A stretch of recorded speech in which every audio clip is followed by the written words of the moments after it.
I'm Piyush and I'm gonna be your main host today. So I welcome everyone to this session. It will be great to hear from you about where you are from. So if you can give a brief intro about yourself, it will help a lot. Tell me where you are from, what's your target score, and what is your current score as well. If you like, in and what are the problems that you are facing on probably quant or all. Okay, so that will be great to hear. It will be great to hear about you. And I'll just wait for a few responses. So, hi Babar, hi Sappy. Sappy says I'm from Delhi, India. Great, Sappy. I'm also from NCR, India. So, great to hear from you, Sappy. Again, I will wait for a few more comments to come in. In the meantime, those of you who have just joined, a warm welcome to this webinar. In this webinar, we are going to help you understand how do you push yourself from a 47 to 51, and what is basically will help you understand the core reasons why you are not able to attend the perfect quant score. And again, it's not just about people who are basically at 47. Like if you are in the vicinity of that, and even if you are not targeting a 51, if you're targeting a 50 or a 49, this webinar is gonna help you a lot, because the problems are gonna be very, very similar. Okay, so a lot of comments coming up. So Aditya, hi Aditya. It is from Delhi, Monica from Mexico. Good. So we have someone from South America as well. A lot of people from India, I believe. Manoj, Geetika, Ali hasn't mentioned where he's from. Ashish, hi. Aditya says, I'm scoring 47 to 48. Okay, Aditya, so you're in the right place then. For sure. Manusi says, I'm from Ahmedabad. Okay, so I see a lot of people from India. Rayan says, I'm from Malaysia. Great, great. So, hi Ashwin, good evening to you. And yes, I see Rishabh saying I'm stuck at 48 and I get 22 to 23 right off the 31. That's kind of the general accuracy for people who are around that score range. So I'll help you understand, Rishabh, why are you stuck at that number and how can you improve your performance from there on. All right. So it was great knowing about you guys. So let's get started. So some of you might know me, some of you might not. So very quick introduction about myself. I am Piyush. I work as a strategy consultant at GMAT Viz. GMAT Viz is a test prep company which help people improve their GMAT scores. And we run an online course and a private tutoring model using artificial intelligence. So we have one of the most advanced platforms in the world which offers a truly personalized learning. I have taken the GMAT myself, scored a 740. So I have the experience of being a student, a tutor, as well as a mentor. So what I'm going to do is I'm going to bring in all my experience. So I have around 8 years of experience in this industry right now. So I'm going to bring in all my experience and I'm going to share what are the key problems that are actually stopping you from attaining that perfect score of around that 50-51 mark in quant. All right. So great to see you.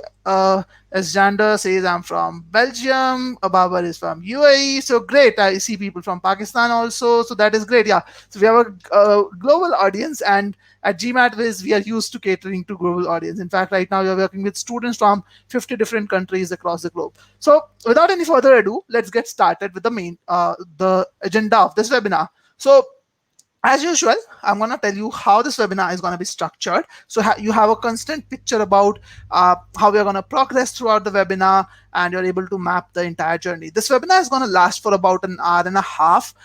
And what we are going to do is we're going to first start with what are the core problems that students at a 47 kind of a quant score face. One of the biggest things that people tell me when I talk to students is, I make a lot of silly mistakes in quant. Okay. And I would like to hear from you guys. How many of you make silly mistakes? Okay, so Rajendra has come to the point. Okay, Rajendra, you have stolen my next point actually. You say, Rajendra says, tell me how to solve fast. In fact, that's the second thing I'm going to discuss after that, the timing conundrum. Okay, a lot of people say that, okay, if given a lot of time on GMAT, if there was no time limit of 2 minutes, I could have solved the question. I can solve all the questions which are coming my way, but probably given the timing, I'm not able to do so. So we're going to focus on that after that. And then we'll talk about how do you identify these gaps and how do you fix them. And again, this is something which we are not, which we are going to do as you move through the webinar. It's not like we are going to do it after the first two. It's going to go side by side also. And then we will actually we will tell you about the timing strategy for quant, and we will then open it for a open-ended Q&A. Okay, so let's get started. So the first point, like which I wanted to ask you, how many of you make silly mistakes in the test, and a just yes or no will do in the comment. I see some of you writing. Sultan says I do careless mistakes many times. Okay, Babar says I also do that. uh, Ali basically panics because of time. That's what he says. Ashish says tough DS questions takes me down. Okay, not for all reading the question properly. Tanya says often leading to mistakes. Okay, Tanya, so that's a very interesting point. In fact, Aditya says careless mistakes, and if I get stuck after solving at it initially, I just get confused. So valid point, Aditya. I'm gonna cover I'm gonna touch base on that part as well. When you what do you do when you get stuck after solving questions at a certain level? Okay, so good point. Anyone else who makes silly mistakes, guys? Just let's see a few yeses. So a lot of yeses coming now. Arnav, Gorsimran, Monica, Rashika, almost lot of yeses. So yeah, this is a common problem. I see some people, lot of people telling me this. In fact, when I talk to them about the biggest challenge that they face to get a quant 50 or a 51, and if you focus on this particular sentence over here, this particular heading of the slide, you'll find a word that says excuse. Again, this is a blue ink on the blue screen, so you're not able to see it, but see this word excuse is something which is very important, and I want you to focus on that. A lot many times, many students, in fact, when I was a student, I used to tell myself that it's just a silly mistake that I made. There's no problem with me, it's just a silly mistake. And the moment you give yourself that excuse, you stop yourself from finding that overall improvement that you can get. Okay. And I'm going to help you understand what are the root causes behind those silly mistakes that you make and how can you improve upon them. All right. And there's nothing better than solving a real question or GMAT style question to learn that apart. Okay. So here's a question in front of you, and I want you to solve this question first. And please don't uh, give your analysis in the chat here. Just solve the question. When I ask you to post your responses in the chat, I'll give you exactly 1.5 minutes to solve this one. And when I ask you to post your responses in the chat, only then please post the responses so that other people are not biased by your answers. Okay? So our time starts now. Please solve this question, and then I'm going to ask you to post your answers in the chat. Okay? So take your time. I'm going to be muted for the moment till the time you basically solve this question. Okay? All the best, guys.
Okay, 30 more seconds, guys.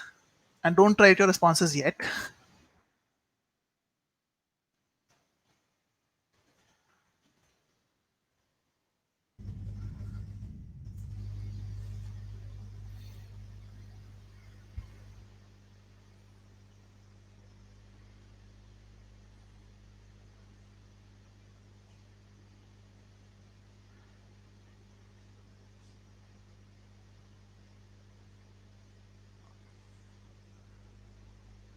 All right. So now you can tell me which is the right answer in the comments over here. I've actually given you 1 minute 45 seconds to solve this. So please tell me what is the right answer according to you. Let's see which direction is the group going. And I have my mobile on the side to check the comments because I think the comments are at my end are coming a little slowly. So I'm checking at a user also. So okay, I see one response till now. Okay, two responses. Rajendra also responded, I guess. A lot of responses are coming now. C, B, C. Sappy says, is it option E? Sappy seems confused. Okay. Babar says C. Ashwin says C. Aditya says C. Simran says B. A lot of takers for B now. Suddenly, the number of people who are voting for B has increased. Some of you are coming in with A, very few with D, but there are few people with D. So it seems that C is one of the most common choices that people are picking. The second most common one is probably a tie between B and E, I guess. A lot of people are going for B also. Okay, great, guys. So a simple question to start with, obviously, but uh, as I told you, the idea of this question is not to solve the question. The idea of the question is to basically help you understand why people generally make this mistake. Okay, and as is visible as from responses of people, a lot of you have ended up making a lot of silly mistakes in this question, maybe a lot of silly mistakes in this question. So let's quickly get to solving this question. Okay, let's look at the solution of this question and see what is the learning from this one. All right, so let's get started with that. So obviously we are given, and so when I read this question, how I do read it is, first thing I focus on is x is a positive integer. Okay, I know that x is a positive integer. So when I say x is a positive integer, I right away write down that x has to be greater than or equal to 1. Now a lot of you who don't know that or don't focus enough on the fact that 0 is not a positive integer might as well fall for a trap in this question, might as well mark choices D or E, one of the two, if you do not really focus on that. So whenever I solve a question, a quant question, and I come across a constraint, the first thing that I do is I draw the inferences which are possible using that particular constraint. So in this case, I write down that x is greater than or equal to 1. And please bear with me, guys. The idea is not to solve the question. Idea is to basically learn how to solve the question and what are the errors that one can make. So make sure that you do this. Whenever you see a constraint, note that down, make it highlighted. Okay. The second thing I see is x is not equal to 5. That is something which I know. So obviously x is going to be 1, 2, 3. It is possible for the values 1, 2, 3, 4 to be there. 5 is not possible. And this is based on the information which is provided till now. Let's see what is there next. Then I have a complex looking equation which says x to the power 5 minus 9x to the power 4 plus 14x cubed divided by x minus 5 is less than or equal to 0. So this is either 0 or less than 0. So it's either 0 or negative. And then it's asking how many values are possible for x. Okay, so when I look at this equation, this inequality rather, I would rather first try to simplify this particular expression over here. Okay, to make my life easy, I will first start with simplifying this one. So if you look at this expression, I can easily take a x cube common because that is a common factor which is there. So I will be left with x squared minus 9x plus 14 in the bracket. Okay, and I'm not considering the denominator as of now. Okay, so I'm just considering that. Now, whenever you have a quadratic inequality like this, it is always better if you factorize it as much as possible. So I will try to factorize this further. And if you look at 14 as the product of two roots and 9 as the sum of two roots, then it basically makes sense to write them as 7 and 2. Okay, so what I will do this right now right here is I'll write this expression as this one. And then if I take something common, I will get this expression finally. Okay, all of you with me till this point, hopefully. Okay, I've pretty simple factorization, nothing difficult about it. So let's write down the entire expression. So the entire expression, if I go to the next slide, the entire expression basically becomes x cubed into x minus 7 into x minus 2 divided by x minus 5 is less than or equal to 0. Okay, now if you focus on this part, the one very important observation here is that you can write x cubed as x square into x. Okay, now one very important observation here is that x square is not going to have any impact whatsoever on the expression's value because x square is always positive. So you take any value of x square is always positive. So it is generally the other factors which will determine the value of this expression.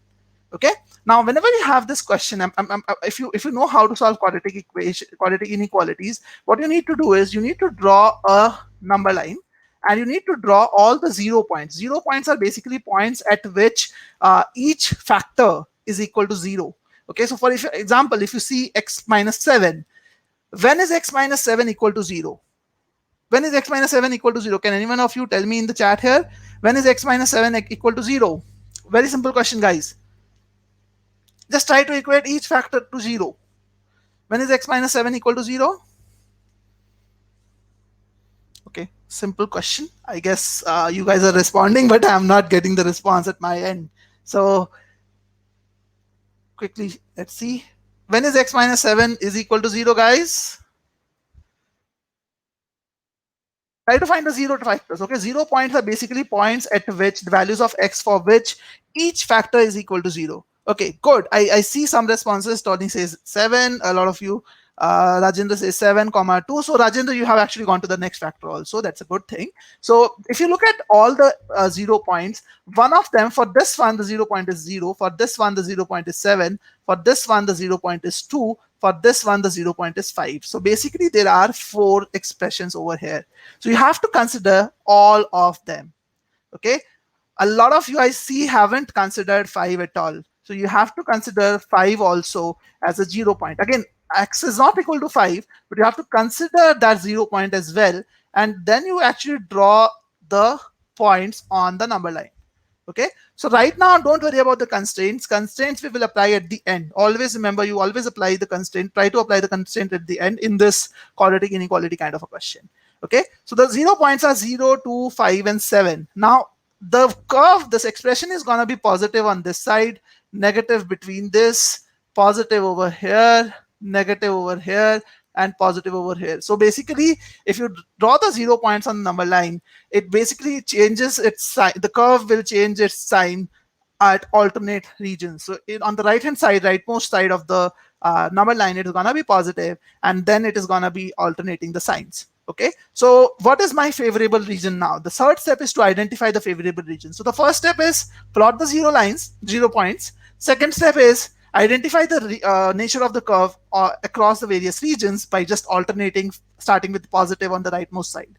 Third step is identify the favorable region. So the favorable region that I'm looking at is where the expression is negative or 0. So if you look at this region, this is where the expression is negative. This is where the expression is negative. So my final answer is going to be between 0 and 2 and between 5 and 7. Okay, so I'm using equality right now, but if you remember our initial constraints which were given, x is greater than equal to 1 and x is not equal to 5. So basically x cannot be equal to 5 and x cannot be equal to 0 either. Okay, so I have to remove these two equalities, and if you look at that, you will identify that x can only take values 1, 2, 6. Let me remove it. 1, 2, 6, and 7. Okay, so the right answer to this question is choice C. Okay, now those of you who marked B or E as the correct answer, there's a very high possibility that you did not consider the constraints when you were solving this question. And trust me, this is one of the most common mistakes that I see people doing, that they do not really consider that x is a positive integer and it is written that x is not equal to 5. That is another problem which people don't take basically. Okay, so that's something you have to understand overall. So if you do not really think about if you do not really consider the constraints, you will actually make a mistake. Okay, so the core reason why you miss the constraints, Sappy says I mixed the constraint, took 0 and 5 both. So what is the core reason why you did that, Sappy? And a lot of you did that. Why did you do that? The reason for that is this part over here. You were not focusing enough when you were reading on the question, and this is not a blunder, guys. It happens with everyone. It has happened with me also. But it is important for you to learn from it. If it's important for you to read the question properly, do not cut corners when you are reading the question. Please mind this, guys. This seems to be a very simple thing. A lot of you might think that is very trivial, but trust me, guys, this is actually a game changer. You have to give that 10 extra seconds to read the question properly. Okay, and the second thing that you have to do is you have to avoid assuming things. If you do these two things well, you will actually get to the answer. Okay, so make sure you do that. And Zappy, take this as a learning. This is very important. Just note it down. Okay, so I'll take a few questions again. Ashwin and Kartika, this session is not about solving those topics specifically, but I'm just going to answer your question. So Ashwin is asking, uh, both corners are always going to be positive. So Ashwin, if you are talking about both corners, again, don't generalize that. What I said was, you start from the right side is always positive, okay, and then you alternate.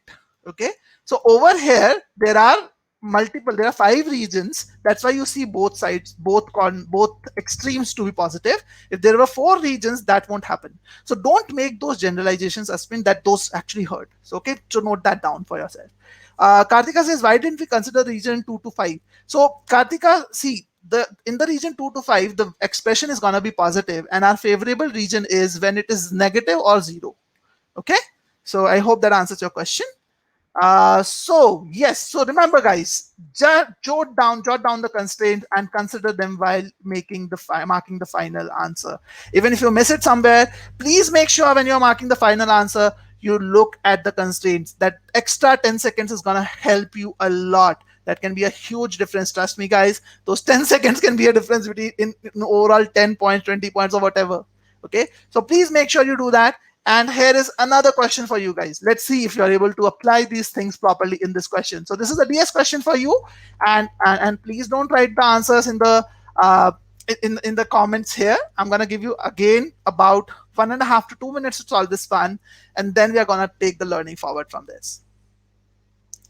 Okay, so Einstein, I always write down the constraints. I always write down the constraints in my notebook when I'm solving. Srishti, again, this webinar was not about the algebra inequalities part, so I'm not going to go into a depth of it over there. But if you want, you can just comment on this webinar, and I will respond to your comment with the right learning material, or I redirect you to the inequalities webinar. Okay, and let me actually find, in the meantime you guys solve. I'm giving you a couple of minutes. Don't write the answers here, Rajendra, please don't write the answers here. I will actually find the link for the inequalities webinar and give it to you, Srishti, over here. Don't worry about that. I'll do that for you in the meantime. Okay, so all the best, guys.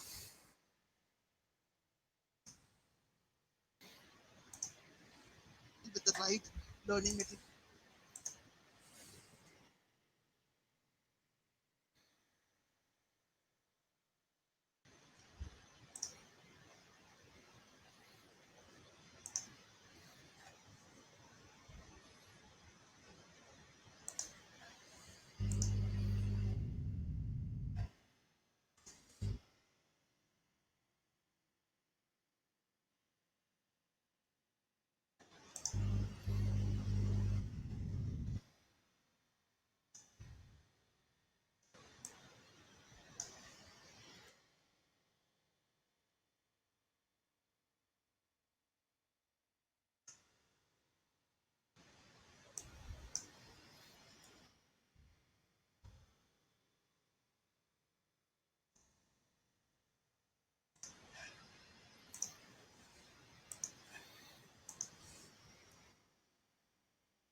Okay, last 30 seconds, guys, and then I'm gonna end. Then I'm gonna ask you to tell me your responses here. 30 seconds before I do that. So it will be great if you don't put the responses right now. Again, I just said 30 seconds more, maybe.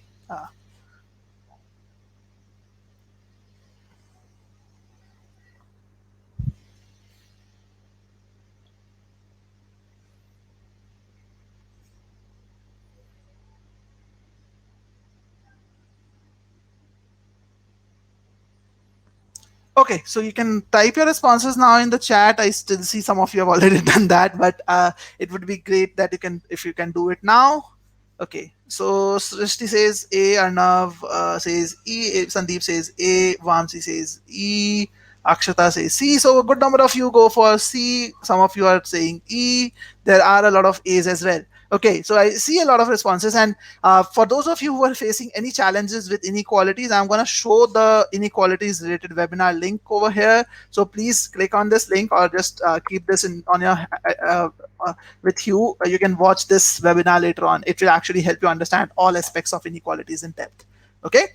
So a lot of E's coming up. Sappy says A, Ryan says A, Anod Sudeshna, SD account, Rohit, Neil. A lot of people go for E. That's great, guys. I'm so very happy for you guys that you have actually focused on reading the question properly, and you did not probably assume a lot of things. In fact, it will be astonished when I give you the data about this question.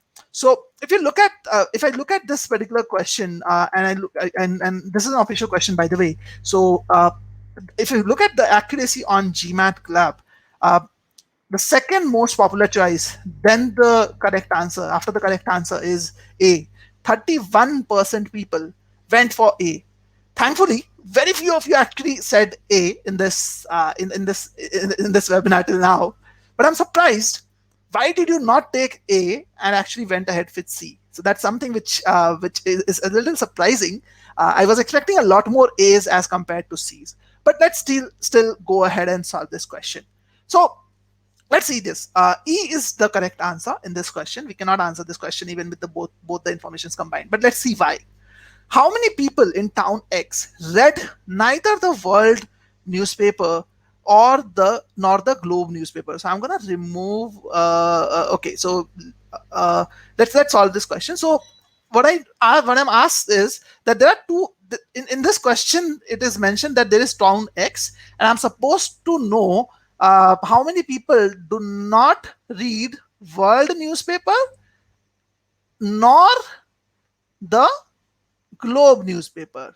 Okay, so that is what is given to me in the question. But is it given to me in the question how many newspapers are there in town X? Is that given to me? And I would like to know from you guys, is that known to me how many newspapers are there in town X? Is that given to me in the question over here? Let's see some responses. Rohit says, what is the level of this question? So Rohit, I would say about a 700 level question this one would be. Just because a lot of people end up assuming a few things over here. Okay. AJ says, are we assuming there are more than two different type of newspapers? AJ, you need to actually ask the question other way around. Can we assume that there are only two kind of newspapers? Can we assume that? And trust me, guys, this is official question. I know a lot of people can debate on this, but this is an official question, so there's no debate possible on this one. So yes, we don't know whether there are only two newspapers in town X. All we know is that we need to find how many people do not read either of the two newspapers. Basically, people do not read World and Globe. Basically, neither of the two. Okay, that's my focus.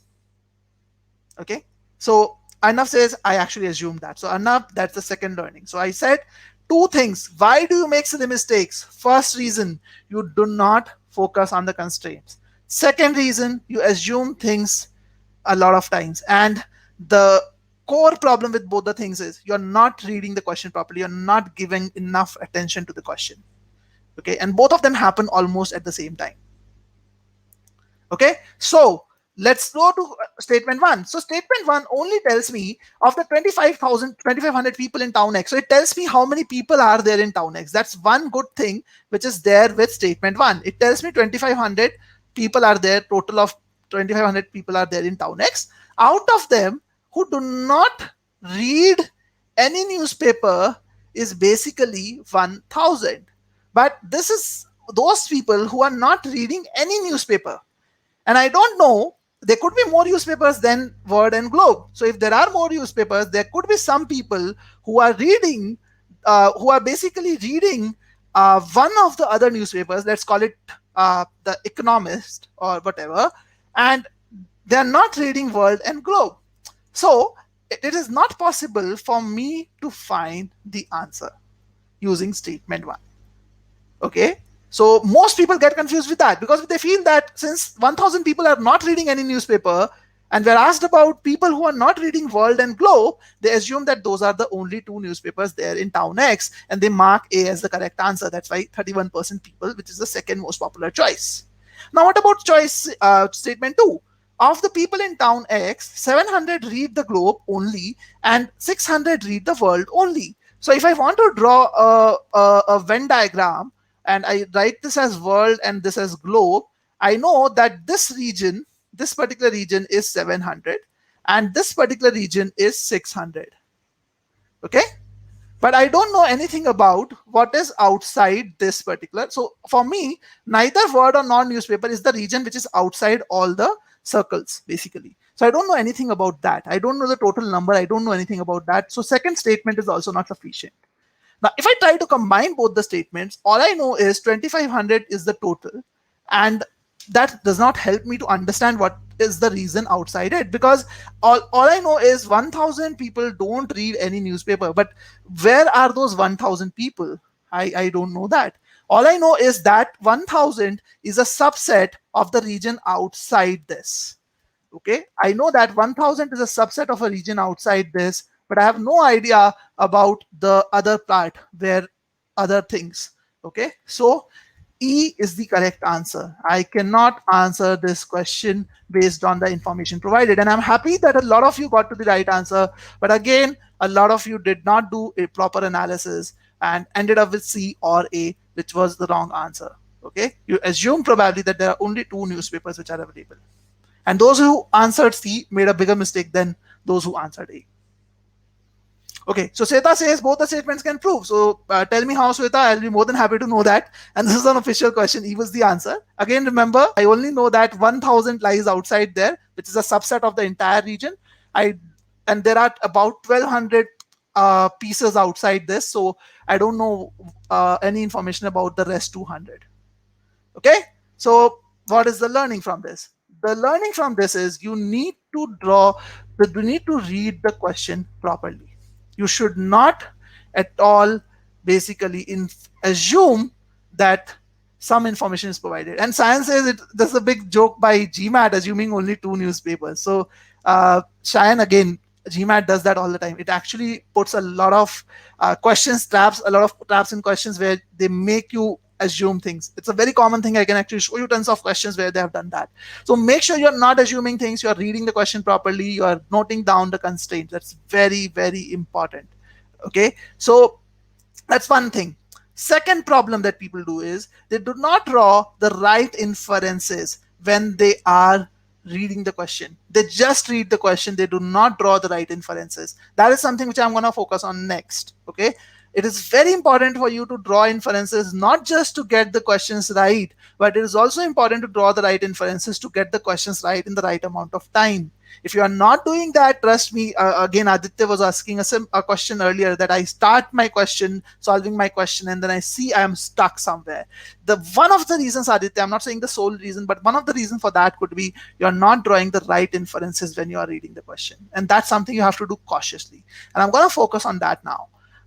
And the third reason is making a lot of calculation errors. So we'll talk about the calculation errors also. Okay, so I see a question from Rohit. If it was given in question statement 2 that 900 only read Globe and 600 read only Word, in that case, it should be C. So Rohit, what you're saying is basically contradicting the information present in statement 1, something that GMAT does not do. So again, there are a lot of possible cases in which I can get to the answer. But again, what is important is you read the information and analyze that properly. Okay, so Rajendra is asking, should we jump solving while reading or should we read completely? So Rajendra, you should not jump to solving, but you should definitely infer. Okay, you should try to infer things. And I also tell my students, don't jump to solving after even reading. Try to first think how you want to solve it. Okay, so definitely it's very important for you to focus on that part. So let's talk about inference. how important is to infer things, and nothing better than a question for that. So this is the third question which I'm giving you. Again, a couple of minutes to solve this one. Simple question. Let's get started with solving this one, and then let's see the solution. Okay, so please don't write your responses in the comments here. I'm gonna tell you exactly when you can write the responses, and then only please type your comments. Okay, so all the best, guys. A couple of minutes starts now.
Okay, so I guess a couple of minutes have expired. So please put your responses now. What do you think is the answer, guys? Let's see what you guys say.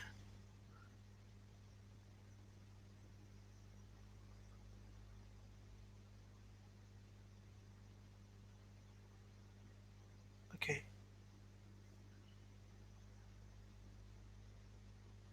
great. I see a lot of people talking about the last question still. That's good. So just one thing in the meantime, other people write the responses.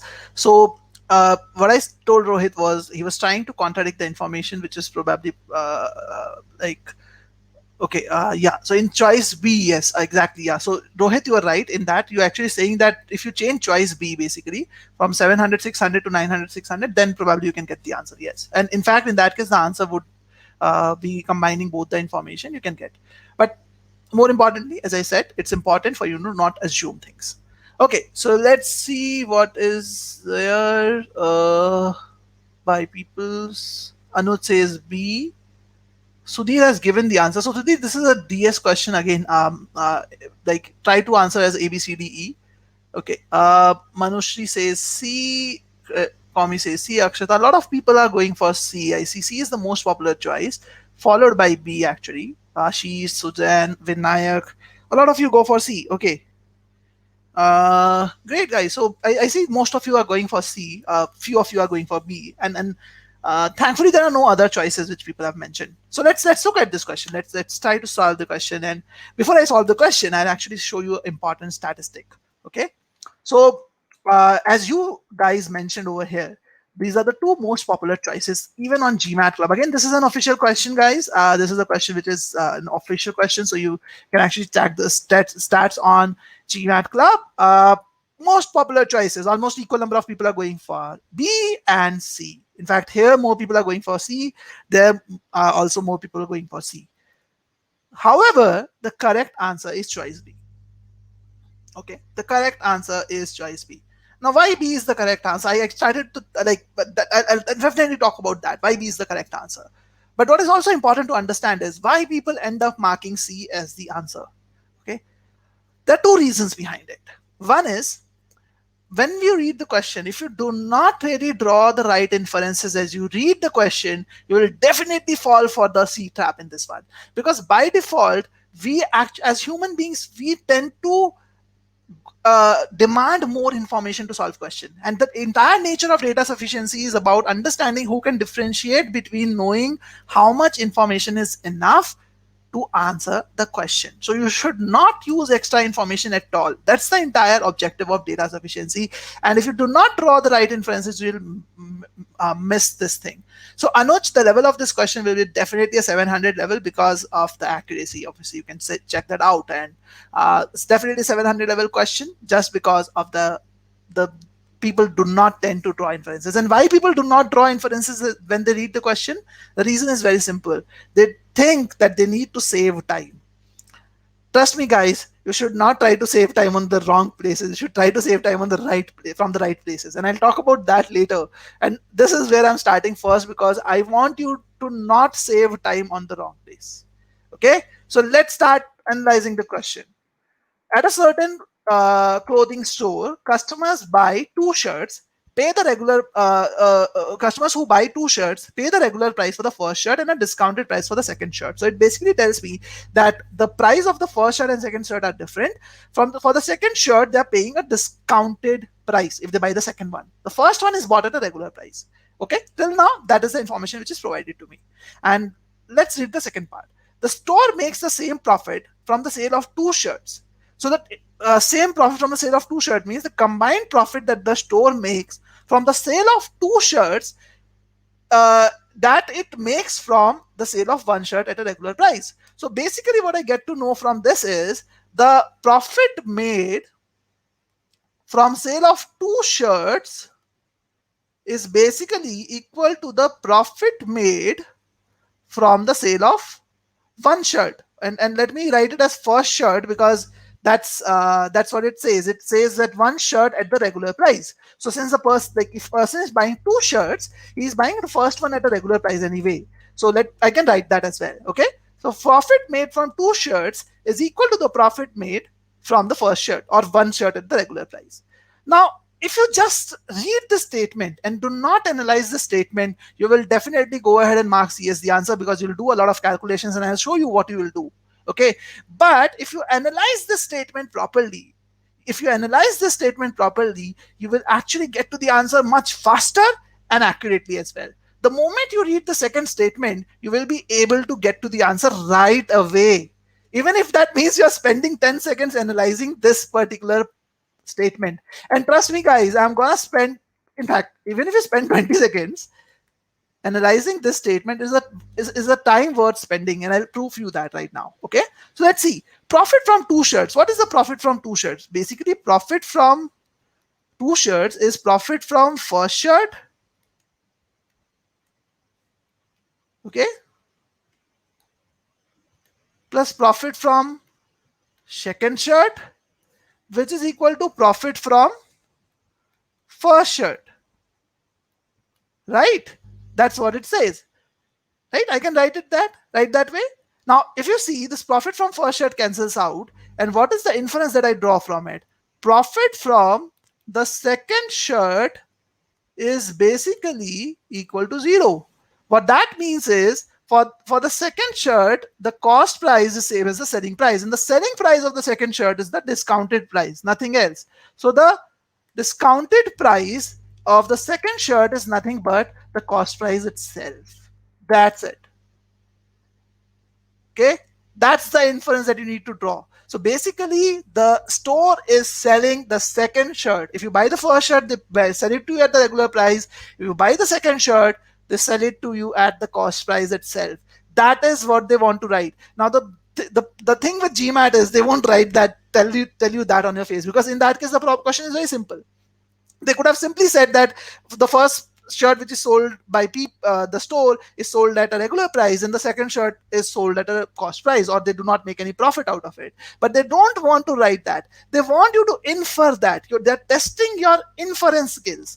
And if you're not doing that inference, if you're cutting corners there by saving that 20 seconds, you're basically you're basically failing, because that's what GMAT is testing in this question. There is hardly anything else. Again, I understand that there is a concept of profit, loss, all of that you need to know, but I'm guessing I'm talking to people who are looking at a 47 to 51 kind of an improvement. So this is the skill that they are testing. They're testing your inferential skills. Instead of writing it directly in the paper, they are testing your inferential skills. And a lot of GMAT questions will test that. So it's very important. And see this, I have not read any further. That's what I want you to do. Do not read further unless you analyze and infer what is given to you till now. I'll tell you another example. If I see a question which says that n is a prime number greater than n is a prime number greater than 3, and then there is an entire question after it, I will not read it. I will first analyze this statement. What does this statement mean? N is a prime number greater than 3. What does this statement mean? Does it what? So some of you might write that, okay, n is 5, 7, 9, not 9, sorry. It's a prime number, so 11, 13, and so on. But I go a step forward. I say that n is odd. That is something that I can infer.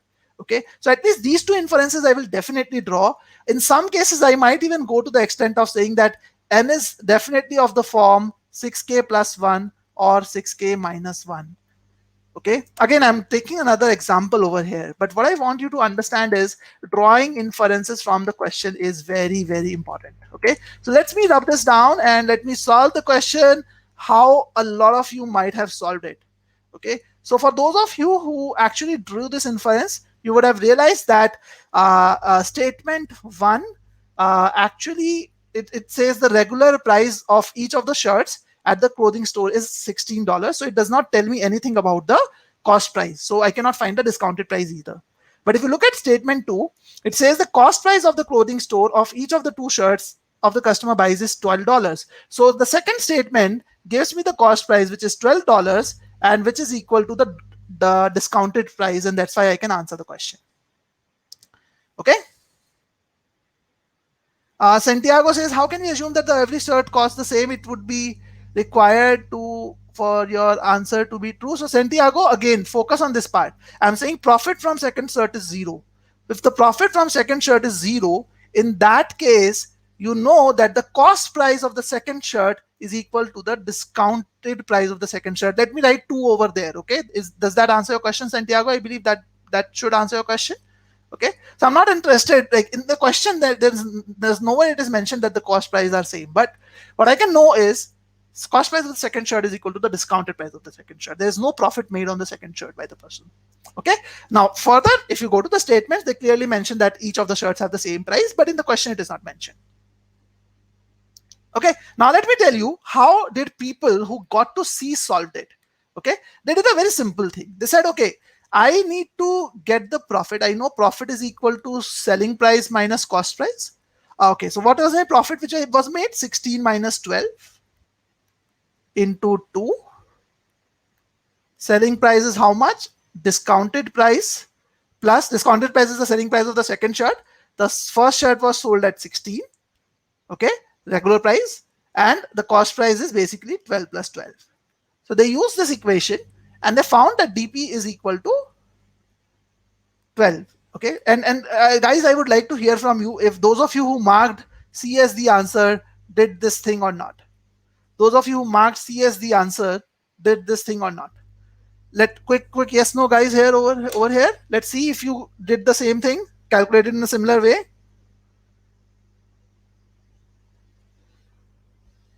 Okay, some of you might have done something else, but this seems to be the most common reason why people end up marking it.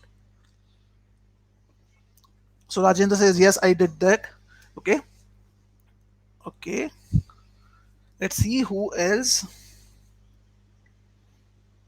Rajendra says, yes, I started solving, made an equation, and did that. Akshata says, yes, yeah. So see, why did that happen? Because you tried to rush to the question. You tried to go to the equation too soon without drawing the right inferences. So when you actually create this equation and you solve it, trust me, you will end up spending at least 40 seconds in doing so, because you have to be cautious about forming the equation.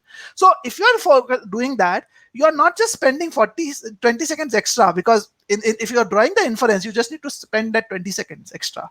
You're not spending that 20 seconds extra, you're also getting the question wrong. So please make sure that you read the questions properly. You read the question properly. You draw the inferences, not just read, draw the inferences when you are reading as well. Okay, make sure you do that. All right, and I see that some of you actually did not focus on the word each. I understand that. So it's again about either reading the question properly or drawing the right inferences. So make sure you're doing that. Now, these things are beyond your conceptual gaps. This is not related to a particular topic. This will happen with you. This can happen with you in any topic that you solve. So how do you improve that? So let's talk about that. So how do you work on your skill gaps? And I call this as skill gaps. I don't call this as concept gaps, because this uh, this is where you're lacking in terms of your skills. This is a habit that you have to develop. This is a habit that you have to improve. Rajendra is saying, are most DS questions like this? So Rajendra, generally the tricky ones around 700 level will be like this. They will make you fall in a trap if you are not focusing on the right skills. So how do you work on the skills? So till now we are focused on the problem. Let's see the solution. First thing that you need to do is you need to identify the skill gaps. Where are you going wrong? I just talked about 2, 3 of them. There are many more. People don't consider cases, people don't utilize constraints, people don't write the equations properly. One of you was saying that I am not able to translate my word problems into an equation.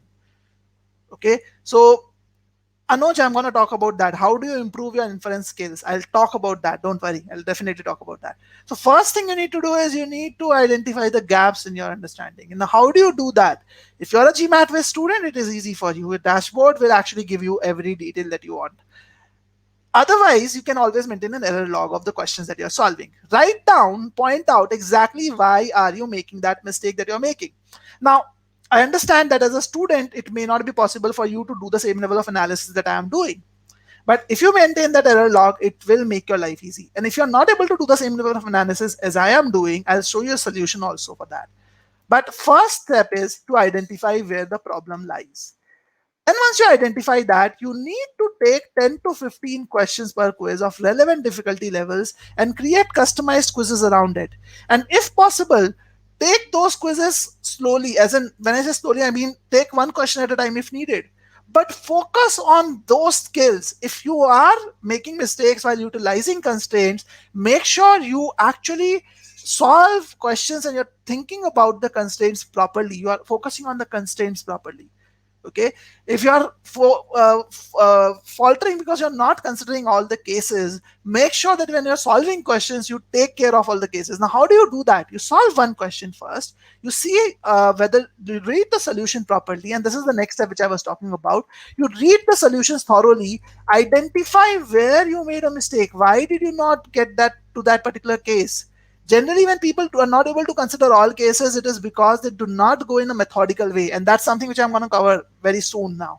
So you have to identify the skill gap, then take up some questions, if required, one at a time, okay, of relevant difficulty levels. Obviously, taking just easy questions probably won't help you. You need to take more medium and difficult questions because they will test your skills.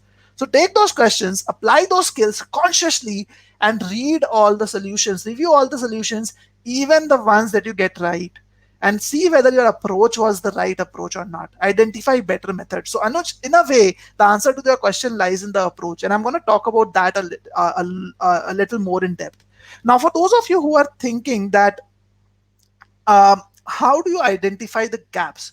So one way, as I said, is an error log that you can maintain on your own.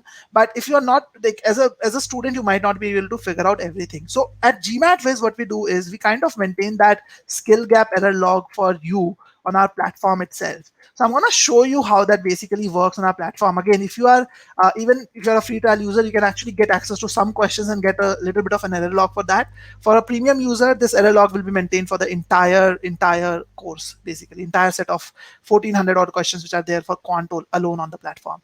So On our dashboard, what we basically do is we actually show you a detailed deep dive into each of the skill gaps which are there. So you go to the quant part of the dashboard, and you will be able to see your performance in each module. And on the right side, you see this quant skill. So you can actually go to this dashboard on the quant side. You can see your skills. And again, I'm showing you the data for a student who was at a pretty decent level. Again, the student was at a level of 47, 48 when he was going through the course. He eventually ended up improving his score to a 50. So what I'm showing you right now is how did he analyze his own skill gaps. So if you look at his performance, can you tell me in which area does he need to improve? Look at this. Again, it might be slightly illegible because of the smaller font. So let me read it out. So if you look at the case, he's not considering cases that well. In considering cases, he is really weak. Also, in utilizing constraint, his score is less than 75%. So you can look at areas where your score is less than 70 or 75%. And those are the skills that you need to work on first. And if you look at this area, utilizing, considering cases is his weaker weakness, and his DS is also weak, because in DS you need to consider all the cases. So that is the level of analysis that you can get from the platform dashboard. If you want to check it out, you can do it. And for ease of access, I'm gonna actually share the link of the free trial also with you. But what is important for you to do is you need to maintain an error log to identify why are you making those mistakes that you are making. It is very important for you to identify that. Once you identify that, you will be able to improve upon your errors, because once you know where your in which skills are you lacking, it is easy for you to focus on those skills. And you need to do that for every single question that you are solving. Okay, so please make sure you do that. And for those of you who want to register for a free trial of GMAT Quiz and check it out, I'm just giving the link over here on your screen, so you can actually use this link to uh, check out the free trial of GMAT Quiz. All right, so let's now talk about the calculation mistakes. Again, the third thing where why people make silly mistakes is they make calculation errors. Okay, now this is the easiest one to tackle, trust me. I'm just going to tell you where people generally make calculation errors, and this is something which you can notice for yourself more than anyone else can. Okay, so simple calculations. When I was a student, what I found was, if you give me 23 multiplied by 78, probably I'll not make an error. But if I have to multiply 2 with 3, I might write it as 5. Okay, why do I do that? Because I try to save time in simple calculations. I feel that it is a simple calculation, how hard it can be. I sometimes also used to select the wrong answers. Okay, I probably sometimes the question was asking about x plus y, and I was solving the equations, and I got the value of y. I found that value there in the option choices, and I quickly marked that as the answer and moved ahead. That is something I've done multiple times, and I'm sure a good number of you might have done that. So let me know if you have done that in the chat here, like, and please be honest, it's okay to accept that. And I would like to see if what I'm saying actually makes sense for a good number of you or not. Okay, so let me know if you are also getting stuck with these calculation mistakes. Another mistake that I do sometimes is conceptual errors. In hurry, I want to solve questions. I might as well write a to the power x plus a to the power y as a to the power x plus y. I know that a to the power x into a to the power y is equal to a to the power x plus y, but I might not focus that much on that plus sign sometimes, that summation sign sometimes. And trust me, guys, this is just some of the errors that you might be making. It's just some of the errors that you might be making. There are many more errors which are possible, but as I said, these are the easiest errors to overcome. It's the easiest to overcome these errors. You just need to spend 10 extra seconds to get 10 extra points on GMAT by being a little cautious about this. Okay, so what you need to do, what is the solution for this problem? The solution for this problem is identify what kind of calculation mistakes you make and be slow when you are going through that. So if you do mistakes in simple calculations, just be slow when you are doing those simple calculations.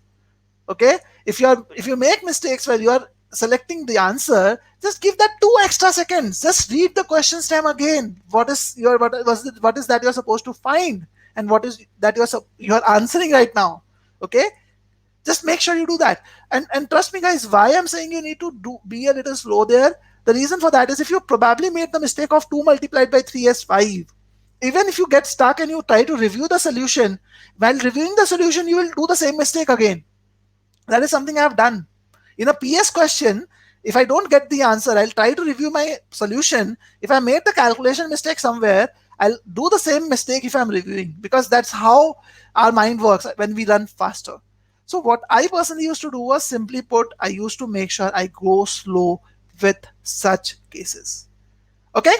So, that's about silly mistakes. So, in short, to avoid silly mistakes, you need to read the questions slowly. You need to draw the inferences. You need to think about the assumptions. The do not take any assumptions. Use the constraints properly. So focus on the skills basically. Okay, that I talked about. And as I said, identify the skill gaps and work on the skill gaps first. Now let's talk about the timing conundrum. A lot of you actually talked about it. That I feel I find it difficult to solve questions under the timing pressure. Some of you are saying that okay, towards the end of the test, I'm not able to do that. Let's understand why that happens. And the as I said, the easiest way to do that is solve a question. So let's solve this one, guys. I'm gonna give you a couple of minutes to solve this. And then I'm gonna tell you when you can type your answers in the comments. So please don't type your answers right away. Okay? So your time starts now. You have 2 minutes to solve these questions. All the best, guys.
Okay, 30 more seconds before I ask you to respond. So don't respond right now. 30 more seconds you have.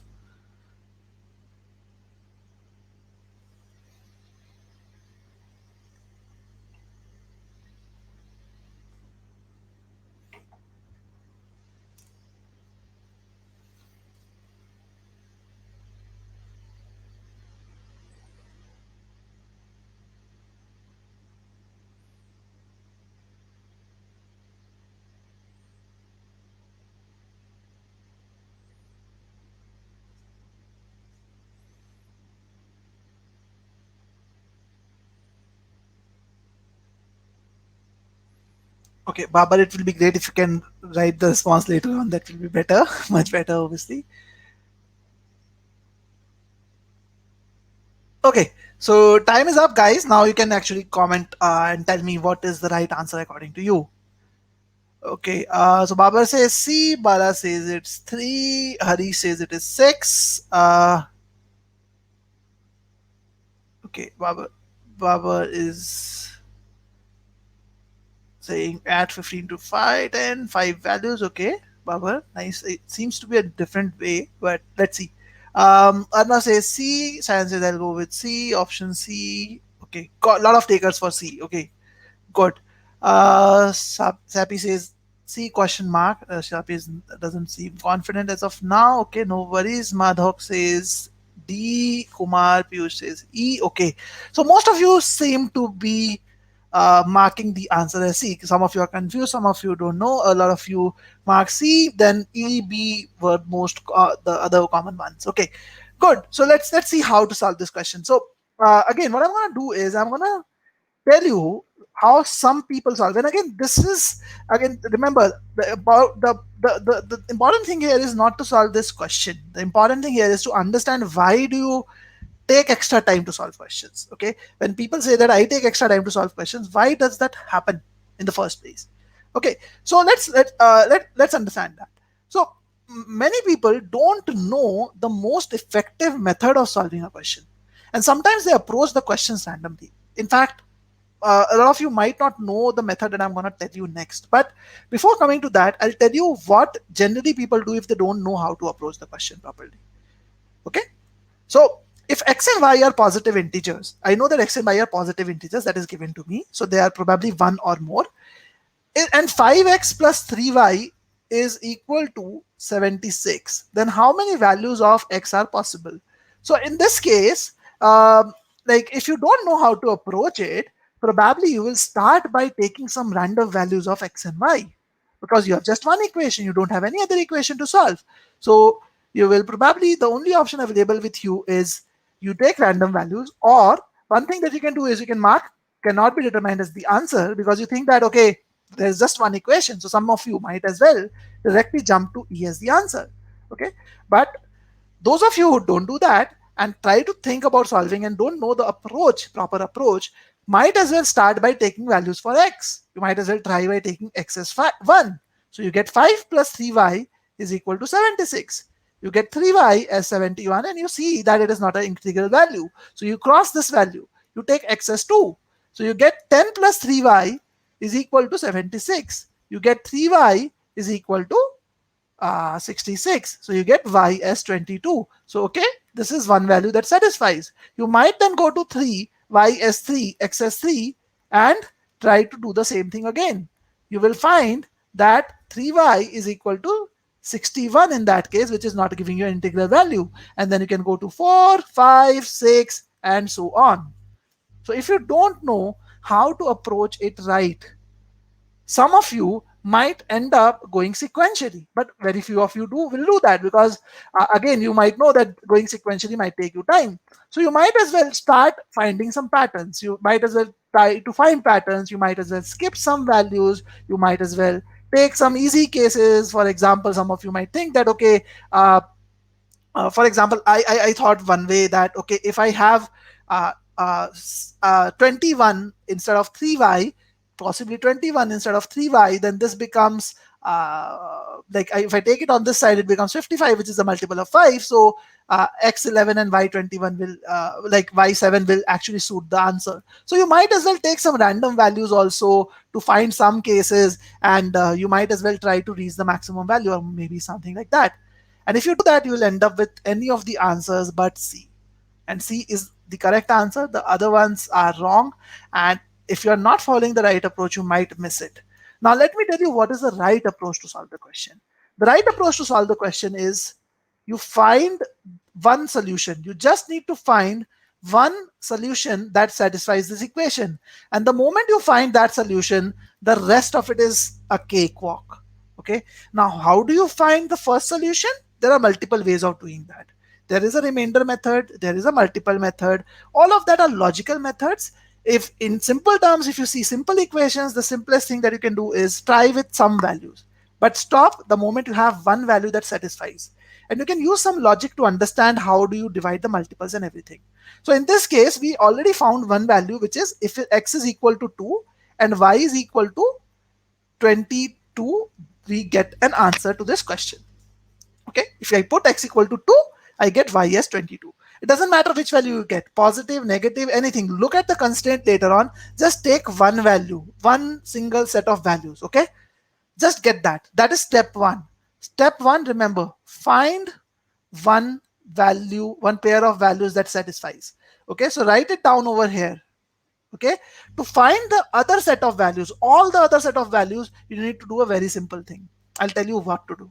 Okay, the simplest thing that you need to do to find the other values is look at the coefficient of the other variable. So if you are playing with x to find the next value of x, what you need to do is look at the coefficient of y. What is the coefficient of y? The coefficient of y is 3.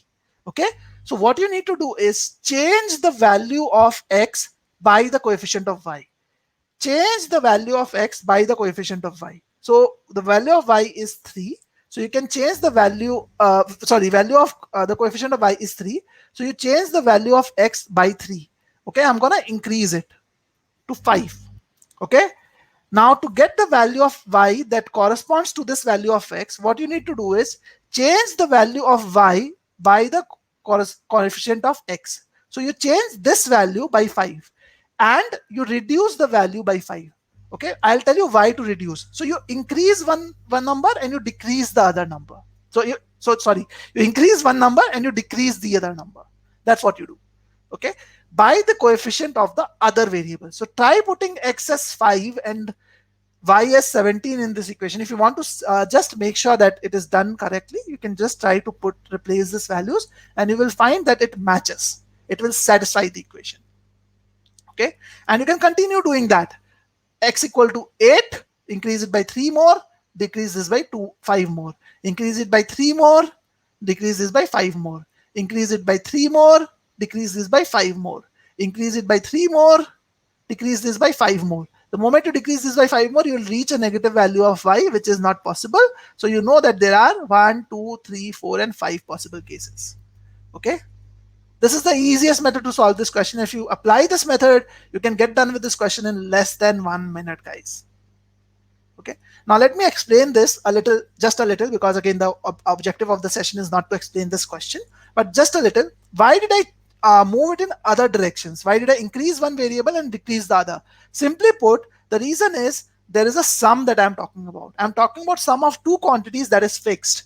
So if I'm increasing one quantity, I have to decrease the other quantity to maintain the balance.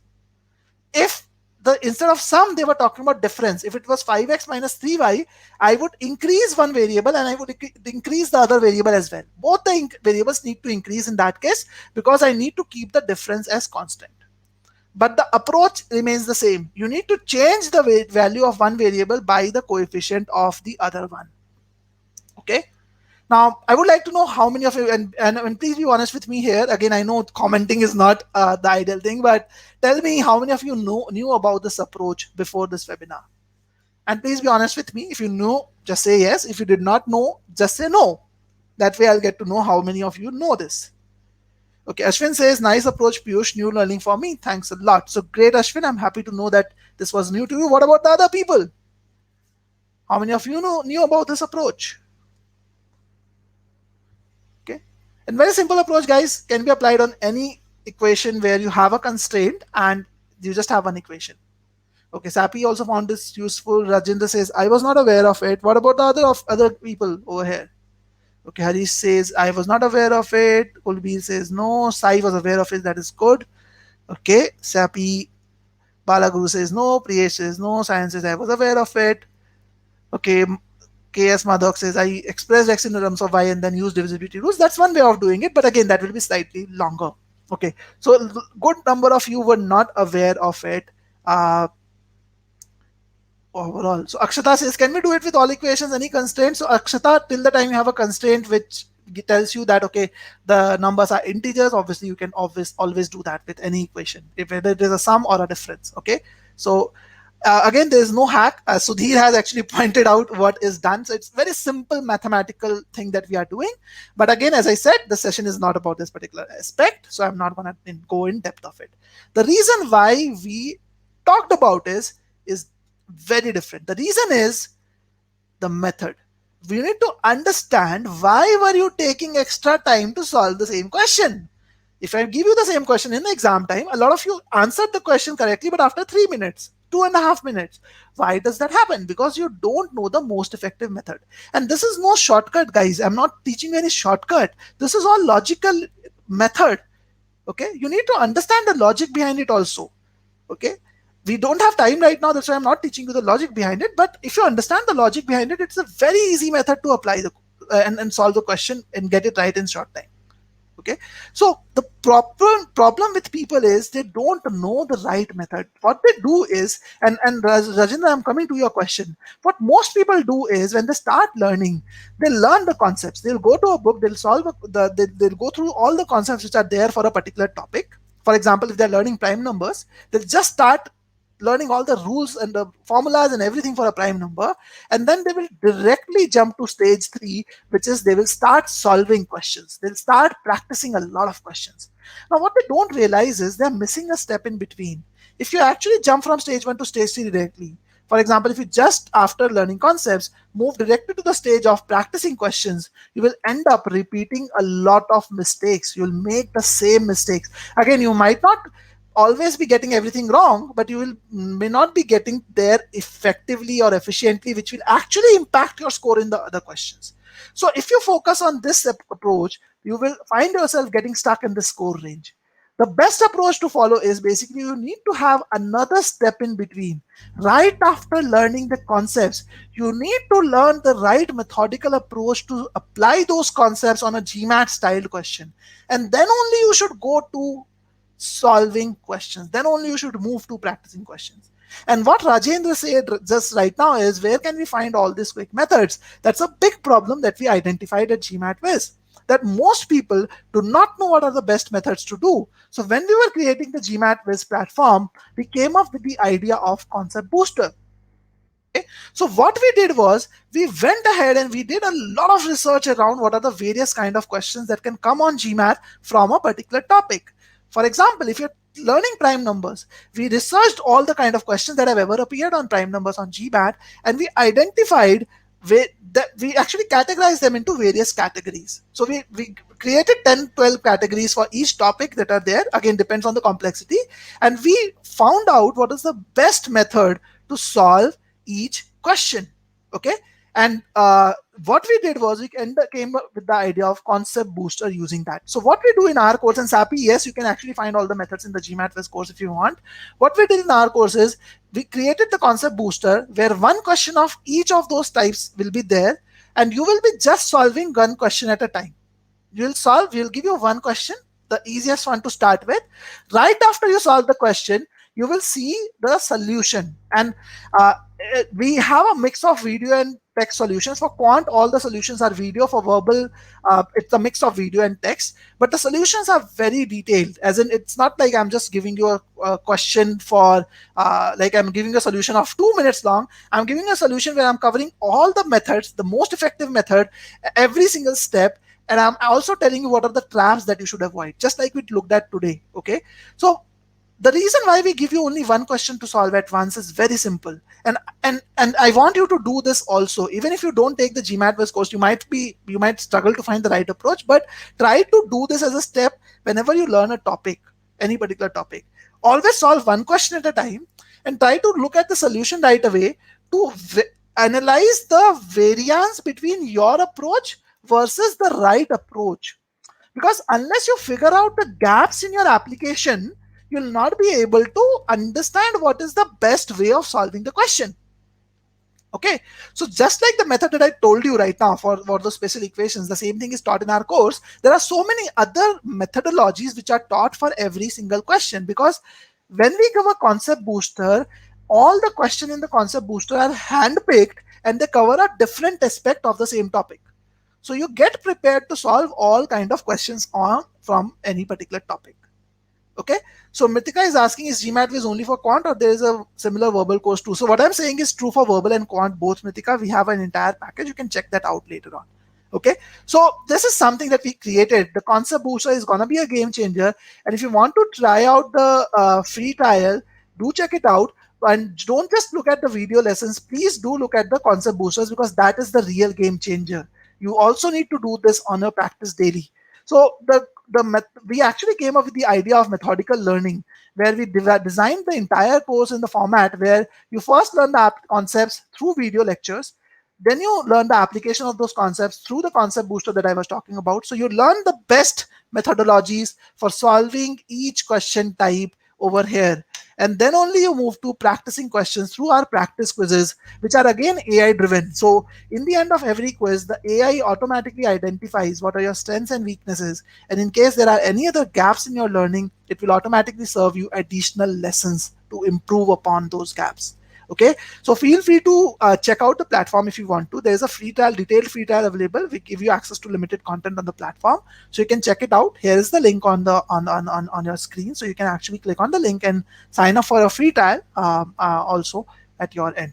Okay, so the core essence of the entire discussion was you need to focus on the right method to solving question, and that's why you end up taking extra time, and that extra time that you spend on one question impacts your performance on the other ones. And let me tell you this, guys, very clearly. Even if I take the GMAT today, I scored a 740 on GMAT. But even if I take the GMAT today, I can't be sure that I will be spending 2 minutes on every question. There will be some questions on which I might need to spend 3 minutes also. But because I know the best method to solve questions, there would be some questions, a lot of questions where I would be able to solve the question in 1 minute. So I'll actually compensate for the extra time that I'm spending on another question. So knowing the right methods is very important. Most people, and in fact, Aditya, you had a similar question there where you said that I get stuck after reaching a certain point and I don't see any headway after that. If that is question for 1 or 2 questions, that is fine. That is generally happens with a lot of us also.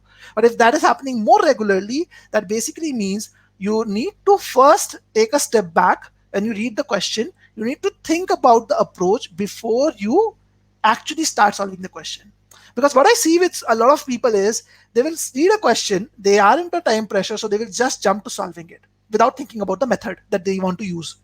And what happens is they end up spending 30-40 seconds, and after 30-40 seconds, they realize that they are not heading anywhere. So they end up wasting the 30-40 seconds, and then they have to think about the right method. I, on the other hand, when I solve a question, I would first stop, think, okay, 10 seconds extra if required, I'll stop, think, how do I go about solving it? Because I will think about, okay, what is that I'm going to get out of the first step or the second step and so on. And once I've thought through, when I start solving, I'm able to get to the answer much faster. So you need to know the right approach, and only once you know the right approach, you'll be able to do that. So first step is knowing the right method. Okay, so Krishnan has a question. How long do you think it will take to complete this GMAT Viz course? If I have 46 in GMAT Quant already, please. So Krishnan, one very good thing about the GMAT Viz platform is it is not a static platform like other platforms. So all the other players out the industry give you a static course which is same for everyone. So a lot of people think that, okay, I'm already at the advanced stage of my learning, so how much benefit I'm going to get out of a course which might require me to start from scratch. That doesn't happen at GMAT Viz, Krishnan. We have an AI enabled course which actually asks you to focus only on your weak areas. So it will customize the course in real time. So the time that you need to spend on the platform will actually depend on your skill level right now. How many gaps do you have and all of it. Just to give you an estimate, from the score that you have mentioned around 46, to improve it to a 50 or a 51, you would require to spend about 50-60 hours on quant on the platform. Okay, that would be a general idea, but the platform will automatically adapt in real time. It is AI driven, and you can actually check it out on the free trial as well. All right, guys. So let's move to the next problem. Again, we have covered the biggest problems, the silly mistakes, why the silly mistakes happen. We have also covered why do you take extra time, because you're not probably focusing on the method. The third biggest problem that you guys might be facing, again, people who are around the score range of 47, this is the third priority, because most areas conceptually you will be good at, but in some of the areas you may not be very good conceptually, because a lot of people think that they can actually make some mistakes on GMAT. It is allowed to make some mistakes, so they don't study some concepts at all. They don't give enough attention to some of the concepts. And please feel free to say yay or nay in case you agree with me. If you are doing that, you have done that, please let me know. That will help you understand whether I'm actually talking about the right thing, because that's what I kind of hear from students every time. So I see students not focusing enough on permutation combination, and when I say permutation combination, kind of includes probability at the same time. So people take that lightly. Some of the most common topics that they take lightly, one of them is also coordinate geometry, another one is functions. They don't understand these areas, and when they don't understand this, they take them lightly. They take, okay, let me get a question, what is going to happen? I'm going to get a few questions here and there, and I'll just skip them. Maybe I'll just attempt them incorrectly, what is the harm that it will do to me? That is a common mistake that people do. Please don't do that mistake. And I'm happy, Sai, that you're not doing it. I'm so really happy. I did not hear from the other ones, so I'm not sure how many of you are doing it. But in my personal experience, I've seen a lot of students doing that mistake. So if you're doing that, do not do it. Make sure that you build the skill to get an easy and medium level question correct from all topics, irrespective of which topic the question comes from. Even if you're not able to get the hard questions right, at least build the skill to get the easy and medium ones right for any of the toughest areas that you think of. Please build that skill. Okay. Now, how do you identify the concept gaps that you have? Now again, if you actually like, even before like coming to the identification of the concept gaps, uh, very important aspect. Sometimes people ask me to show proofs why this matters, so I'm going to show you that. So if you look at these, this is the ESR snapshot. ESR is enhanced score report, which is given by GMAT of two students. One has gotten a Con 48, one has gotten a 50. And you look at the attempt data for their accuracies. Okay, and you will find that the only difference that lies in between their scores is the accuracy in the first quarter. Okay, so the second student get everything right in the first quarter, the first student did not get everything right in the first quarter, otherwise everything else is similar. But you see the difference in scores of 48 versus 50. That could be the difference between a 720 and a 740, or 740 or a 760. So this one extra question that the first student got wrong could be from a PNC topic which he did not do. So the first 10 questions are very critical on GMAT, and you don't know which topics you are going to get those questions from. And if you don't do those topics well, you will be struggling there. The good thing is, in the first 10 questions, there's a very rare chance of getting a very hard question. You'll mostly have medium, high questions over there. So if you build the skill level for medium and medium high questions, you will be covered for that first 10 questions, and you can be rest assured that you will be having a high accuracy there. Obviously, things can go south on any day, but at least you will be prepared to answer them better. Okay? So I see a lot of you saying, Babar says coordinate geometry probability functions. I am not sure if you have skipped them. Probably you're agreeing to that. Manna says I struggle in statistics. So yeah, so the areas can differ, but just make sure that you're not skipping anything. So Tanya, if you don't like SICI, still do it. Trust me, I got a 99.9 percentile in CAT Quant, which is supposedly much more difficult than GMAT. Even today, I don't like to solve triangle related questions. But doesn't matter if you like it or not. What is important is I should be able to at least solve the easy and medium ones. I probably will struggle with a hard question today, even for that topic, triangles. But I know that I can solve any easy and medium question. I've built that skill level for sure. So at least build that skill level, Tanya, I would say. Okay. Rajendra is asking us, OG explanation is not the right methods. So Rajendra, I won't say right or wrong. It's not about right or wrong. It's more about the most effective methods that you need to use. Okay. So again, OG is a very good book when it comes to the question quality, but sometimes the explanations do not seem to be that great. That's personal opinion of mine. So that's the thing. Okay. So how do you identify? So first thing you need to do is you need to identify the concept gaps. So again, these are low hanging fruits. Now, how do you identify the concept gaps? Again, if you are a GMAT student, it is very easy for you. We have in our dashboard, we give you an in-depth analysis of every module. So you can see your top areas to improve in number properties. There are no areas for the student, for example. For algebra, it will automatically tell you that, okay, in quadratic inequalities, you see that in amber color, so you need to improve on that. In word problems, you need to improve on permutation and probability. In geometry, the student needs to improve on circles and basically the next topic, which is quadrilaterals and polygons. Coordinate geometry is still better. He can improve on that as well. So if you're a GMAT student, you can actually get all this analytics on your portal, and it will be very easy for you to identify the concept gaps. If you're not a GMAT student, then you can still identify these gaps through your error logs, that in which areas are you mostly getting the easy and medium questions wrong. Okay, and as I said, easy and medium questions, let me show you that as well. It is also important for you to identify those pinpoint analysis. So in GMAT Wiz, we give you accuracies across difficulty levels for each topic. So in your error log, identify first in which questions are you also getting the easy and medium questions wrong. In any area where you are getting the easy and medium questions wrong, you need to first work on those areas. Okay, you need to first work on those areas. Okay, so let me tell you how to work on the concept gap. So first thing what you do is, as I said, first identify the gaps, like any area where your accuracy is low on easy and medium questions, or if you're using the GMAT Quiz platform, you can actually go to the dashboard and identify the weak areas there directly. What you need to do is you need to learn the concepts from scratch. For that, you can go through the video lessons which are there on our platform, or you can, if you're using something else, you can go through that. First thing is you learn the concepts. Second thing that you do is you need to get the expertise in easy and medium questions. So don't worry about hard questions as of now in that case. Just take up the easy medium questions from that particular topic and practice on them. Again, if you're a GMAT student, you will have that option of doing that from our Quizard platform, which allows you to take only easy and medium questions on for a particular topic also. You can do the customized quizzing. Otherwise, if you're not a GMAT student, you can always do that on your own from whatever resource you're using. Just make sure you first work on getting the easy and medium questions correct. Once you build the ability to do that, and guys, I'm just talking about the areas in which you have conceptual gap. Don't just do this for every topic, okay? I'm just talking about areas where your conceptual gaps are there. For the strong areas, the story is different. We have already talked about it. You need to improve on your approach, the methodology, okay? And Rajendra, yes, we do teach the best methodologies in the course in a very detailed manner, okay?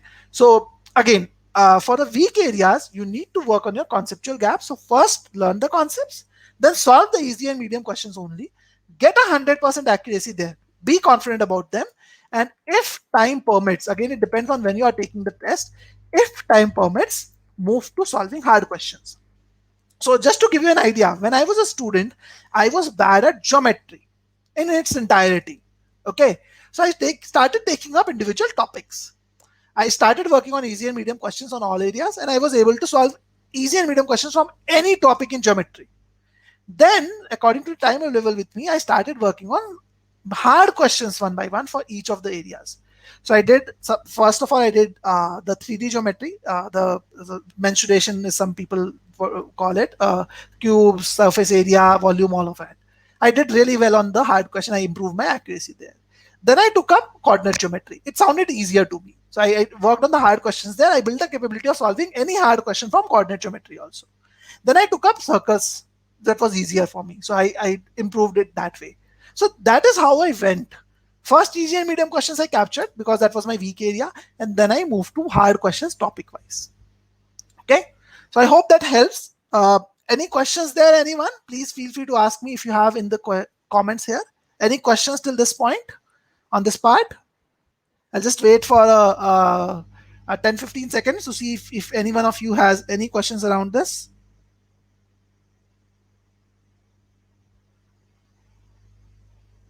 Any questions on this part?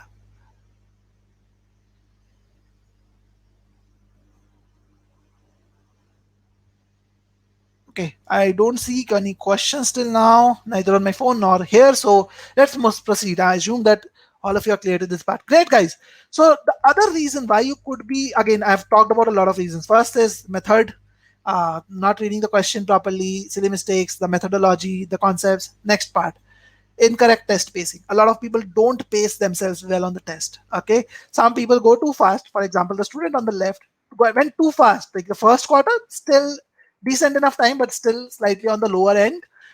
Second quarter was almost correct, but in the third and the fourth quarter, he rushed. In fact, he rushed in the third quarter, I feel, and in the end, he ended up completing the test in a lesser time than he had. So he went too fast in the initial questions.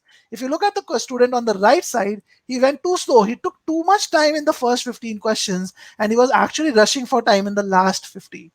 Okay, so timing is very important. You need to correctly pace yourself in the test. So I'm going to talk a little bit about that. I had a detailed webinar on this last weekend, so you can basically go refer to that webinar also. Overall, so Mannat is asking when will be the next time you will be coming live on YouTube.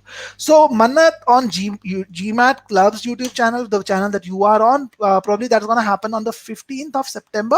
But if you want to watch any of our session recordings of GMAT Viz, basically we conduct webinars every weekend, so you can actually join those webinars, and we actually share those webinar recordings on our YouTube channel. So you can actually go through the session recordings using this link, and I'm going to flash it for the entire batch if anyone else wants to go through it.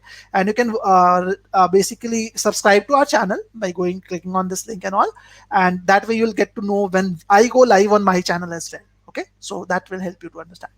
Okay, Tanya is asking what to attempt first, quant or verbal. So Tanya, the answer to it depends from person to person. Some people do better when they start with quant. Some people do better when they start with verbal. I had a detailed webinar last, like not last week, yeah, last week itself on 18th of August, where I actually talked about the time management strategy. So in case you have not gone through that, I'll quickly get you the link for that one as well, so you can actually check it after this webinar is over. Let me hide this. So any of you who have any questions about link to time management strategy session, let me share that over here. So anyone who wants to get more details into it, please go through this session later on. Again, this is available on the this channel itself. So here's the link. You can check it out at your convenience. But I'm going to just cover a small part of it. So if you have any questions on the strategy part, you can ask. But if I feel that it will help you to go through this webinar, I'll direct you there. Okay. So what should be the right timing for quant? So if I divide the entire test into 4 quarters, this is basically how you should go about timing yourself in each of those quarters. And again, let me tell you guys, this is average time. I'm not saying that in the entire quarter one, like the first 7-8 questions, you should be spending 1.5 minutes per question, every question. Not really. You might spend 40 seconds on some questions. On some questions, you might need to spend 2 minutes also. It depends on your comfort areas also. It depends on a lot of factors. But it is very important that you focus on your average time should be about this much. Now, how do you do this? How do you achieve this result? Let's talk about that. So one thing that you should do is while practicing, you should devote the right amount of time for each difficulty level. Give each question the right time. Now, timing is always an outcome. See, understand this. You can't think of solving a question in 1.5 minutes and you can get it in 1.5 minutes. That won't happen. If you're doing that, then you're cutting corners somewhere. You can only solve a question in the apt time by knowing the right methods. Okay, so this strategy is not supposed to cure your problems. This is just to help you not make a mistake of rushing through some things or going too slow. I'm just giving you a basic benchmarks to follow. Okay, so make sure when you're practicing, in your practicing phase, you should devote the right amount of time for each difficulty level. So if you want, you can take a quiz of medium and medium hard questions, take an average of 1.5 minutes to make sure that you get there naturally in that much time. So this is just an accuracy level, difficulty level chart versus the time that you should be spending in the entire quarter. In case you have, see, you know your comfort areas and uncomfortable areas. For example, I knew that in triangles I'm not that comfortable. In case you are seeing a question from your uncomfortable area and you have spent a good amount of time, okay, maybe you have spent 2 minutes, 2.5 minutes on that. Okay, so in that case, you don't have any headway, you are not sure how you will solve it, it is better to skip that question. Okay, don't waste any question. Okay, it is much better to skip. So if a question is there from an uncomfortable area, in fact, sometimes if a question is there from a comfortable area also, and you're not getting anywhere with that question, you have spent obviously 3 minutes or so on it, you have to take a call to skip it, to just mark it randomly. Okay, so be selective, but try to be selective from the third quarter onwards. Don't be very selective in the first 2 quarters because they matter most. Okay, don't take simple questions too lightly, especially the DS ones, because there's a tendency of missing cases. We already talked about that. And if you know 2 methods to solve a question, use them for medium questions. Try to initially, if you actually know a couple of methods to solve the same question, initially you can spend 10 more seconds, 15 more seconds by using those 2 methods to verify your answer. Okay, so I see a question from Priyesh. Can I connect with you over a call? Yes, Priyesh, you can actually use this link. I'll just share this link over here. So sorry, guys.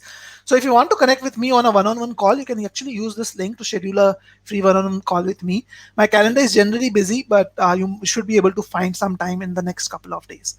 So use this link if you want to. Let me see the other questions. Rajendra is asking questions where even, odd, even numbers are there. Which numbers to put to check take so much time. Any method for solving fast? So Rajendra, again, there are different methods for different type of questions. One of the easiest way to learn them is to check out GMAT West. That will help you to learn the best methods for each question type. Okay, Balaguru is a question. How about the guesses in the last few questions? How many can we do if three quarters are good to achieve 50? So Bala, I feel I made six mistakes in the entire quant section. I only achieved a 50. I was not able to achieve a 51. I feel bad when I say that, but yeah, that was the case. So I made six mistakes. One was there in the second quarter, two in the third quarter, and four in the fourth quarter. Sorry, one, two, three. Yeah, three in the fourth quarter. I made three mistakes in the fourth quarter. So you can skip up to three questions. You can just guess up to three questions in the last quarter if you are doing well on the first. But remember, that only works if you are done really well on the first three quarters. Okay. Uh, so yeah, so let's summarize the plan of actions. I've talked about a lot of things today. I know there's a lot of things I covered, silly mistakes, methods. So how do you go about applying all of them? So let's summarize whatever we discussed today. So the first step that you need to do is the low hanging fruits. Identify the low hanging fruits. Okay. So work on areas where your concept gap lies. Okay. Identify those areas. I told you, if you're a GMAT student, you can do it from the dashboard. If you're not a GMAT student, try to use the error log to do it. Okay. First thing is to get 100% accuracy, at least in the easy and medium questions. That's just step one. Step two, learn the right methodology to solve topics where you are spending excess time. So identify in which topics are you spending excess time. And again, if you're a GMAT student, on the dashboard, we show you how much time are you spending for each topic. Prime numbers, even odd, permutation, combination, probability, all 33 topics which are there in quant. You can see how much time you're spending, identify in which topics you're spending excess time. If you're giving excess time to those topics, it basically means there is some misunderstanding, there's some gap in your methodology. Improve on those gaps by going through the concept boosters. So one of the easiest way to look at it is you can actually see areas where your score is less than 70%. Basically, if you are not a GMAT student, you can do this way also. In topics where the accuracy is less than 70%, you work on your concepts as well as application. In areas where accuracy is bit more than 70 but less than 90, you need to build the right application skill. You need to work on the methods more importantly there. Okay. I hope it is clear till this part. Please let me know if you have any questions till this part. The next step is you need to practice sectional tests to improve your timing across difficulty levels. To remember the timing chart that I showed you, just make sure that you practice with that amount of timing for each difficulty level so you can take those sectional tests, and don't just waste your mocks on it. First improve your sectional timing through sectional tests and then start taking the mocks. Okay, so that is something which is very, very important. And remember, no mistakes on GMAT are silly mistakes. No mistakes are silly mistakes. So don't give yourself an excuse that I make a silly mistake, that's why I end up getting things wrong. So that's something you need to work on. Second thing, deep dive. Identify the root cause. Why are you making that mistake? Which skill gap is there? And then start working on that skill gap. And you have to do that for every single question you solve. If you do not, you miss the constraints, be cautious about the constraints for every single question you solve. There are no shortcuts on GMAT, my friends. You have to improve your skills. You have to build the habit of reading the question slowly, reading the question properly, more important than slowly, identifying and drawing the right set of inferences for each question. That is very critical for you. If you do all of it, you should be able to improve your score from a 47 to a 50-51. Okay, so that is about it today, and I'm opening the session for a Q&A now. I'm going to be here for another 5-7 minutes as it is required from depending on the number of questions you have. If you want to connect with me, you can always send me an email on this email ID, piyush@gmatris.com, and you can always get in touch with me on my phone number. I have already shared the link to connect with me already, and in case you want to register for a free trial of GMAT Viz, feel free to do that. I'll quickly share the link of the free trial. It will actually help you to understand about a lot of mistakes that you might be doing in your day-to-day learning. Okay, so as I said, the course is completely AI driven. You can check the course out in your free time and look at it. I'm just flashing it on over here. And in the meantime, if you have any other questions, feel free to tell me in the comments here. And if you actually learned something from this webinar, please help other students by telling them about this webinar. The easiest way to do that is give it a thumbs up, give it a like, and subscribe to the GMAT Club channel for more webinars to come. And please do give it a like to actually to make it reach to more people, more students who are actually facing the same problems. If you actually love this webinar, so let me know if you have any other questions, guys. I'm more than happy to take them up, and I'll quickly flash the link to schedule a call with me. If you don't want to ask the questions right here, if you have any questions that you want to discuss with me one on one, you can always do that using this link. Okay. Yashwant says, I just gave a mock. I got a 49, got only 5 incorrect. What could be the reason? Got the second question wrong. So, Yashwant, yeah, the second question could be a big reason. Again, it's not about the accuracy, it's more about where you get the questions wrong. So, as I said, the first 10 questions are very important. They try not to make mistakes in the first 4 or 5 questions. That's something which is very important. Okay. And I'm happy to see that comment from you, Ashwin. Ashwin says there is no shortcut on GMAT. That's true. It's very important that you should not give up. You should learn from each thing that you do, every question that you solve. Learn from every question. Trust me, guys. I have spent a lot of time and energy for my prep, and I have been on the thankfully for quant, I did not face that many challenges. Initially, I did. For the first couple of months, I was always the slowest in my batch of students that I was working with. But after a couple of months, I was able to improve. But in verbal, I struggled a lot. So I can totally understand, Ashwin. It takes a lot of hard work. Never lose hope. You can actually make it happen. Just make sure you analyze the right things. And the entire duration when I was struggling, the core reason was I was not able to identify the root cause. The moment you identify the root cause, the problems get solved. And the root cause is more often than not the method that you're using to solve a question. So try to learn the method, improve on the method, and it is gonna be really helpful for you. Okay, great, guys. I'm so happy to see your comments. Thank you so much, Baba. I'm so happy to know that you like the webinar. Balaguru also uh, he says, I got some grip in verbal just because of your input on the sequence SCCRRC. So I'm so happy to know that I could help. And yes, that always excites me. In fact, a couple of days back, I got a message from a student. He said, I was just attending a few webinars of yours. I attended some of your webinars and I took my GMAT today. I got a 760 on GMAT. And it like lightened my day that, okay, at least I'm able to help other people get the results out of the effort that they are putting in.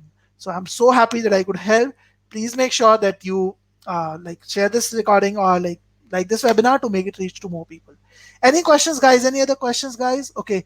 Akshita says, what is a good play to plan? Because when I focus on verbal concepts, I become slower in quant. Any suggestions will be priceless. So Akshita, if you want, like that's a very that will actually depend. If you want an exact strategy about how to plan your day and everything, I would rather request you to discuss with me on a call directly, so you can book a call. But in generally speaking, you should, if that happens with you, you should not just work on verbal or quant. Try to pace it up. Maybe every 2-3 days, take up a sectional test in quant, stay in touch, and identify the areas where you are making those mistakes. More importantly, not just the concepts, also the skills, so that you can work on them. Okay. Krishnan says, do you have absolute value inequalities with coordinate geometry questions and statistic questions in GMAT Viz, please? So Krishnan, we have all kind of questions on GMAT Viz. Whatever is tested on GMAT is there. And our difficulty level, we keep the difficulty level, we keep all difficulty levels available. So you will find not just hard questions, but very hard questions also. So we have 750 level questions also in our portal. So you'll find them for sure. Uh, Tanya says, is your verbal workshop anytime soon?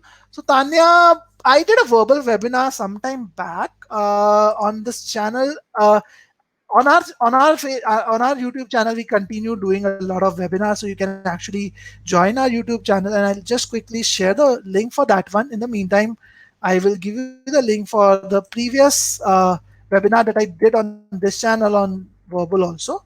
But in the meantime, if you want to go through some of our previous webinar recordings, you can do that. Okay.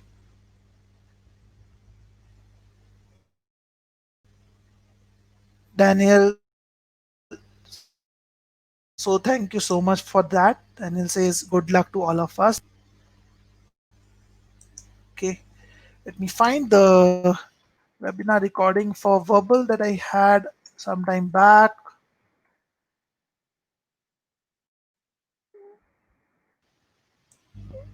Okay. I think I have the recording with me. I'll quickly just share it here. So this is the webinar recording I was referring to. I conducted this webinar. This was on verbal strategy in particular. So you can go through this webinar if you want to. Okay. So great, guys. I don't see any other question. Okay. Thank you so much for such a grateful comment, Ashwin. I'm really thankful to you too. I'm sure we can work together and get you to your target score. So do give your best. Just make sure that you are applying the strategies which are suggested to you, and I'm sure you'll see a significant improvement in your scores. Okay, guys. So I don't see any other questions as of now. So it was great interacting with you, and I didn't even realize we are already 110 minutes into the webinar. So it was great interacting with all of you. All the best for your GMAT. Feel free to get in touch. You have my contact number. You have my email ID on your screen. So feel free to get in touch with me. All the best, and good afternoon, good evening, or good morning based on wherever you are. Have a nice day.